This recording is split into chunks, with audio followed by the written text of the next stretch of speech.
এই দেখো পুকুরের অবস্থা কি।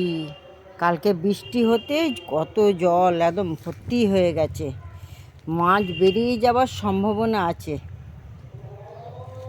এখন পুকুরের পাড়ে যেতেও ভয় লাগছে। এই দেখো সব ফাট ধরেছে, এরকম ফাটল ধরেছে, যদি ধস নামে ভুস করে পড়ে যাব, ওই জন্য ভয়ে যাচ্ছি না। ওই দেখো বক, পাতায় বক বসে আছে। ওই দেখো নারকেল গাছে বক বসে আছে, দেখতে পাওয়া যাচ্ছে না। আম গাছের আড়ালে এই আমার মাথার ওপর দিয়ে গেল। বকের কি আনন্দ হচ্ছে, মাছ ওপরে উঠছে।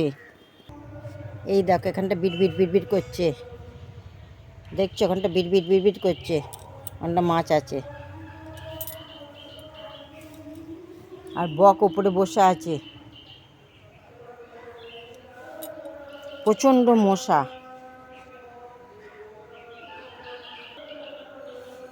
এখন আমি কি করব?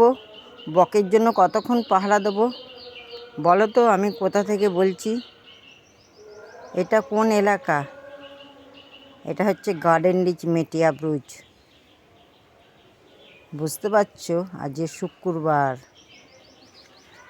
ওই দেখো মাছের দেখো এক ঝাঁক, দেখছো? ওরে বাবা কত মাছ এসছে। আজান দিচ্ছে, মাছগুলো আজান দিতে উঠছে, দেখছো? এই দেখো।